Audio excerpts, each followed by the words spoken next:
hai dúas cousas sobre as que penso que tiñamos que reflexionar. Creo que hai dúas ideas previas a debatir ou a discutir sobre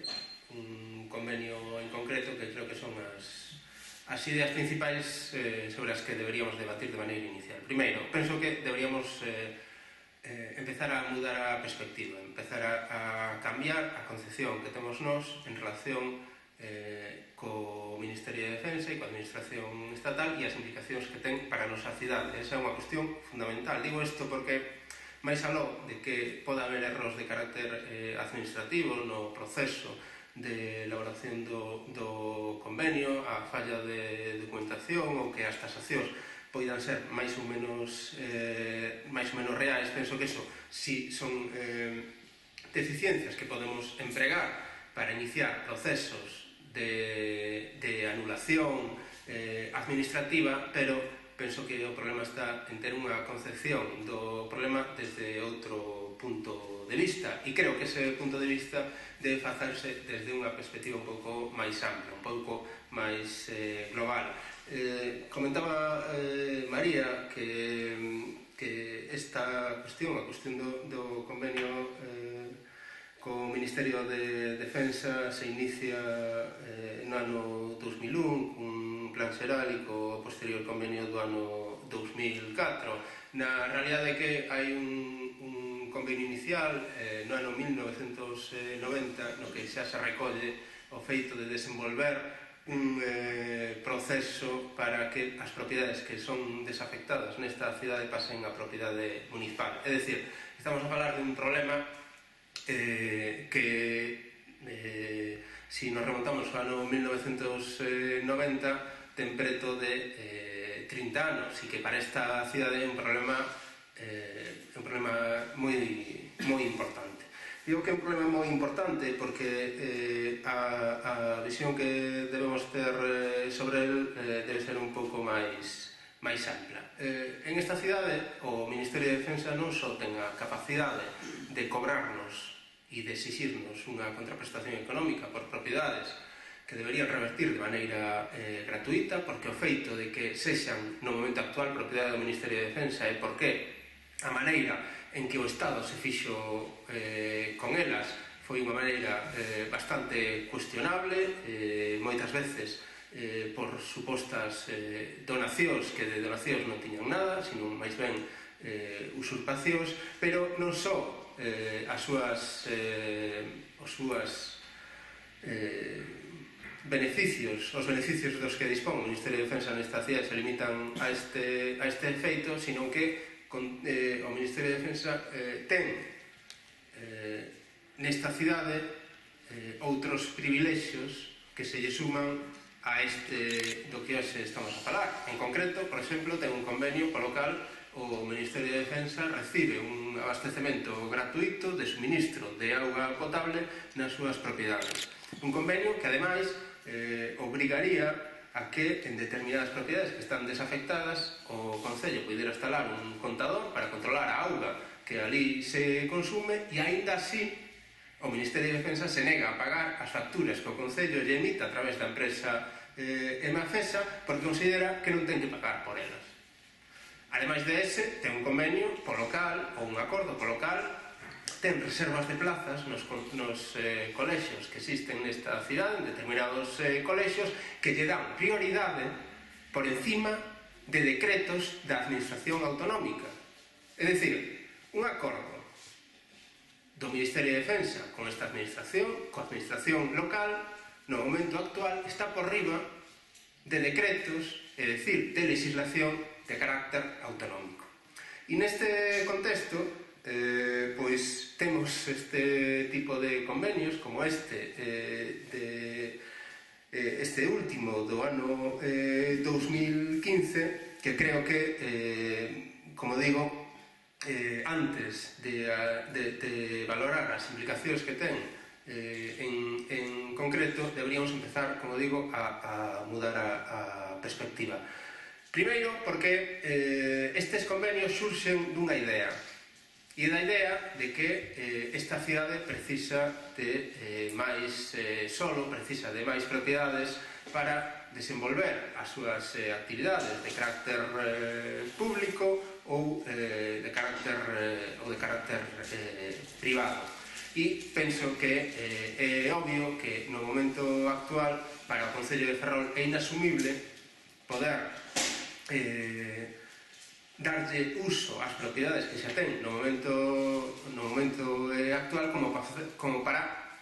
asumir a carga que supón todo este conxunto de edificacións e de propiedades que, ademais, están nun estado de abandono e de ruína producto da deixación da administración estatal e que agora pretenden que nos fagamos nos cargo de todas estas propiedades sin que isto se faga a través de ningún tipo de compensación económica para poder enfrontar os gastos que supoñen xa non de funcionamento e de mantemento cotidiano normal, sino de rehabilitación e de recuperación de todo este conxunto de edificacións. En segundo lugar, porque creo que as relacións entre administracións se deben facer con responsabilidade e o que non podemos é ter unha relación coa administración estatal, co Ministerio de Defensa, na que o que teñamos diante é unha especie de inmobiliaria que nos está a cobrar por propiedades que, como decía ao principio, deberían revertir de maneira gratuita nos veciños e veciñas desta cidade. O certo é que o Ministerio de Defensa ten nesta cidade dous tipos de propiedades. Ten propiedades afectadas a la defensa nacional que non pagan un só euro por ocupar espazo na nosa cidade, pero son propiedades como poden ser os clubes de oficiais, de suboficiais, piscinas e, como xa sabedes todos e todas, a actividade que desenvolve a principal empresa desta cidade, que é Navantia, non paga impostos, non paga IBI, non paga IAE, e se o paga é por recursos ou por sentenzas dos diferentes tribunais que lle exixen o seu pago. Por certo, a última é do ano 2015, de xullo de 2015, na que considera que Navantia houve unha resolución da Unión Europea na que consideraba que Navantia, o feito de que non pagase impostos, de que non pagase IBI, era unha ventaxa competitiva co resto dos teleiros da Unión Europea. Bueno, este tipo de consideracións que fai a Unión Europea respecto de Navantia, cando despois pretende impoñer supostas sancións porque se recapitaliza mediante axudas supostamente ilegais, curiosa. Pero o certo é que, para non entrar en outro tema, o certo é que esa resolución da Unión Europea, aquí, a consideración que se fixo por parte dos tribunais foi que, que Navantia pague, pero que non lle pague o Concello de Ferrol, que lle pague o Estado. E, por tanto, se considera que Navantia non ten que pagar IBI, non ten que pagar IBI, e que, en todo caso, é o Estado que ten que imputarlle os costes derivados de impostos que ten un carácter municipal a unha empresa que é estatal. Por tanto, estamos a falar de que a relación que establece o Ministerio de Defensa con este Concello é absolutamente absurda. No ano 2001, un informe do xefe de Facenda do Concello de Ferrol analizou a situación na que se atopaban as propiedades do Ministerio de Defensa nesta cidade. O informe do funcionario, que non era un informe de carácter político, era un informe técnico, aseguraba que a situación do Concello de Ferrol era única en todo o Estado, porque o 20% do solo urbano deste Concello está en mans do Ministerio de Defensa e que, por tanto, eso lle producía un déficit estructural de ingresos a esta cidade que era inasumible. Basándonos naquel informe, intentando actualizar os dados que así se recollían, facendo unha media de unidades urbanas que non estaban a pagar os impostos que lles corresponderían, pois xa digo, de maneira un pouco xenérica, nos estamos a topar co feito de que nesta cidade o Ministerio de Defensa deixa de pagar preto de 3 millóns de euros anuais en concepto de IBI, cerca de máis de medio millón de euros en concepto de IAE, máis de 100.000 euros en imposto de vehículos de transmisión mecánica, sin ter en conta as taxas de auga, de lixo e a taxa de saneamento que posiblemente volvemos a ter que empezar a pagar próximamente. É dicir, estamos a falar de que o Ministerio de Defensa deixa de pagarle a esta cidade millóns de euros ano tras ano. E neste contexto é no que se desenvolven convenios como este, no que o que se pretende é que os veciños e veciñas desta cidade asumamos unha carga económica polo feito de responsabilizarnos de propiedades nun estado de abandono e de ruína que no momento actual este Concello é incapaz de asumir e que ademais teñamos que costear económicamente a transmisión destas propiedades. En concreto, no que ten que ver co Sánchez Aguilera, que eu estou de acordo con que é unha das ou a principal peza que se inclúe deste convenio, a situación chega desde o noso punto de vista ao esperpento, non? É dicir, o convenio do Sánchez Aguilera no momento actual supón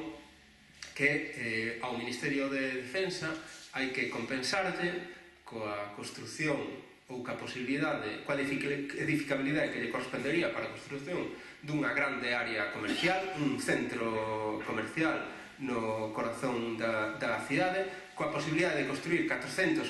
vivendas nunha cidade na que o 20% das vivendas están baleiras, sendo a cidade de toda Galiza co nivel de vivendas baleiras máis alto e sendo Galiza o territorio do Estado no que o nivel de vivendas baleiras é o máis alto de todo o Estado, e coas plusvalías que se puderan xenerar por cambios de uso en propiedades que se inclúen no convenio, como pode ser o 50% desas plusvalías, como pode ser a estación radio, a estación torpedista ou o polvorín de Moura. Entón, creo que este tipo de acordos é inasumible. Nós non podemos asumir nin a carga desas edificacións en ruína, nin a cambio entregar edificabilidade con persuizos de carácter urbanístico obvios para a nosa cidade. É dicir, o que se está a propoñer aquí é que nós recibamos propiedades en ruína e a cambio lle entreguemos a unha administración pública a posibilidade de construir 460 vivendas e un centro comercial. Creo que isto non ten ningún tipo de lógica e que, por tanto, o normal e o que parece máis racional é que anulemos este convenio, para comezar. E eu creo que nese punto sí poderíamos votar má de as deficiencias no procedimento administrativo na que ese convenio se desenvolveu, o feito de que as tasacións estén feitas de maneira irregular, que careza de informe da intervención municipal, que o informe da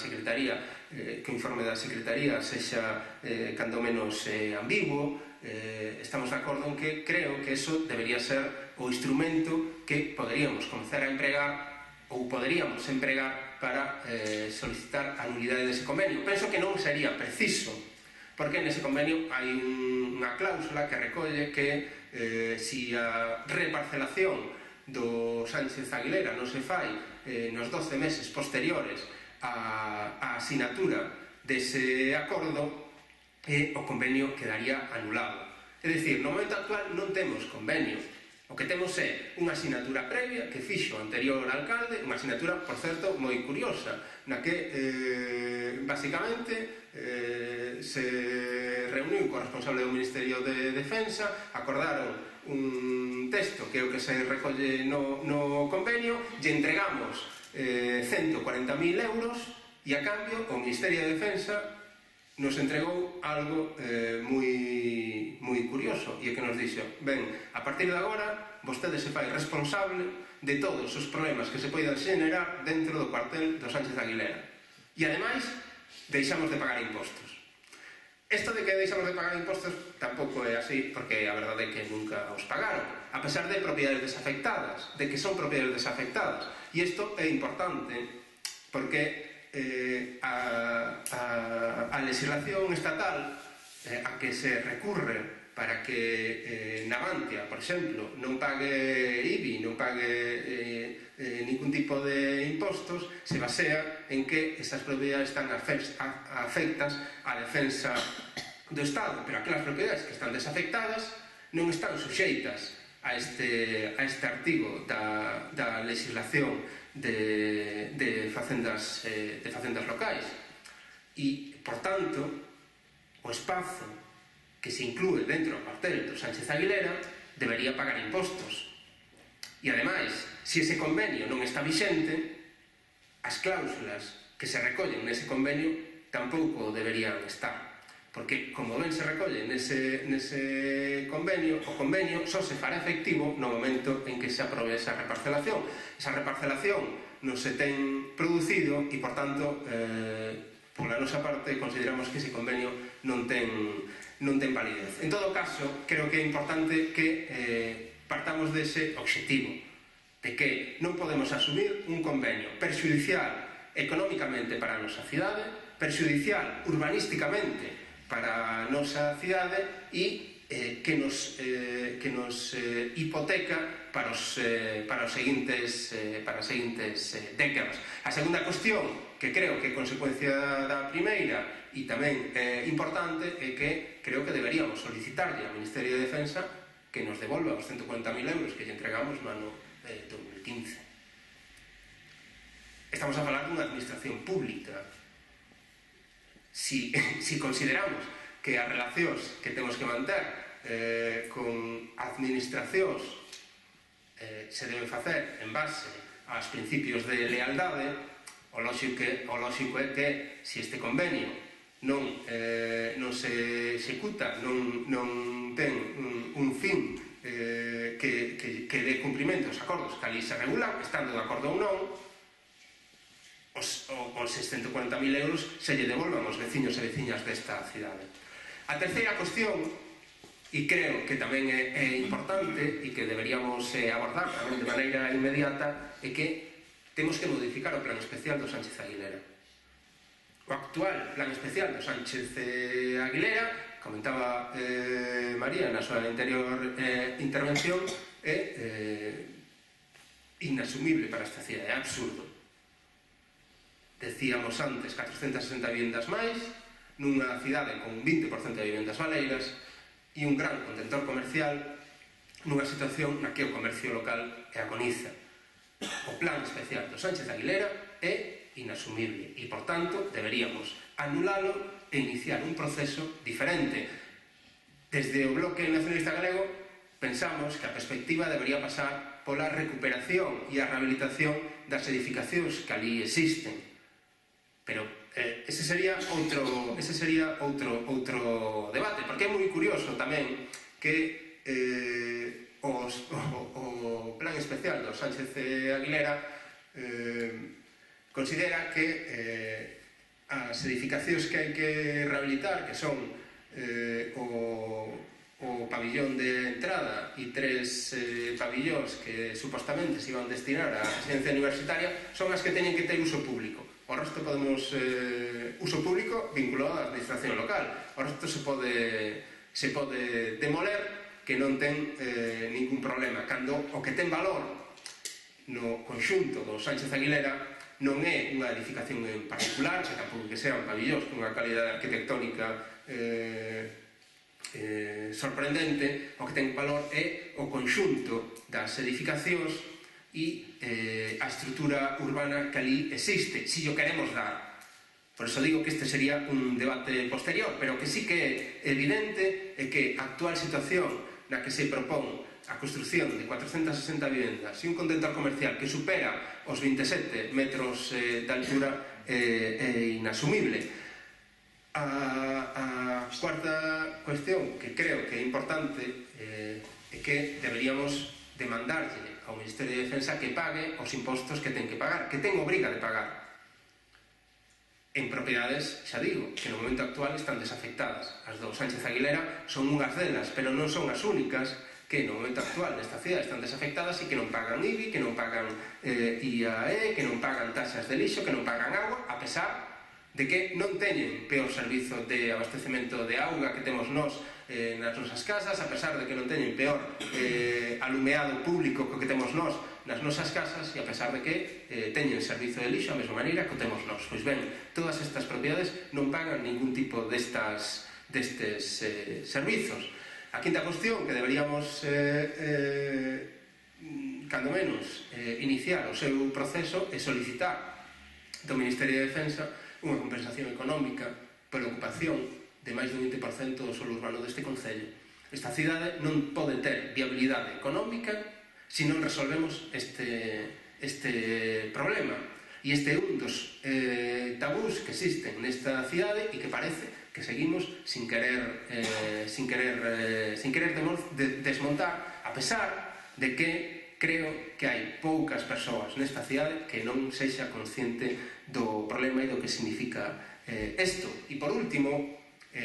penso que neste contexto no que estamos cunha administración local con cada vez menos capacidade para desenvolver proxectos de investimento público por si mesma, creo que da mesma maneira que aos particulares lles exiximos que manteñan un estado de conservación adecuado e que rehabiliten as súas propiedades, deberíamos facer o mesmo coas administracións públicas. E, por tanto, non podemos seguir consentindo que administracións como a Administración Estatal, como o Ministerio de Defensa, pero non só o Ministerio de Defensa, sino o Ministerio de Interior, con edificios que ten nesta cidade, as manteñan nun estado de abandono permanente, cun deterioro cada vez máis avanzado, e o único que provoca eso é que no momento que nós poidamos facernos, se iso se produce en algún momento, propietarios desas edificacións e responsables desas construcións, o diñeiro que vamos ter que invertir para poñer a funcionar esas, ou para poder facer que esas edificacións teñan un uso, vai ser un investimento importante e que, por tanto, unha cuestión fundamental é exixirlle ao Ministerio de Defensa que manteña nun estado de conservación e mantemento adecuado todas aquelas propiedades que, a pesar de que non usa,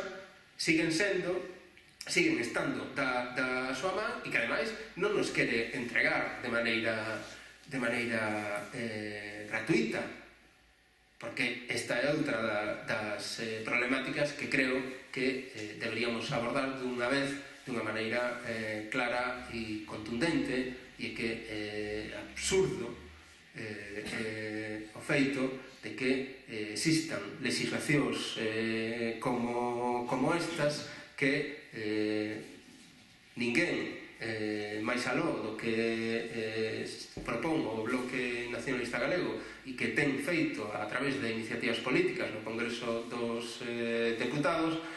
para modificar as legislacións que impiden que se poidan transmitir de maneira gratuita propiedades como estas. E en todo caso, aquelas edificacións ou construcións que de maneira puntual e cun proxecto específico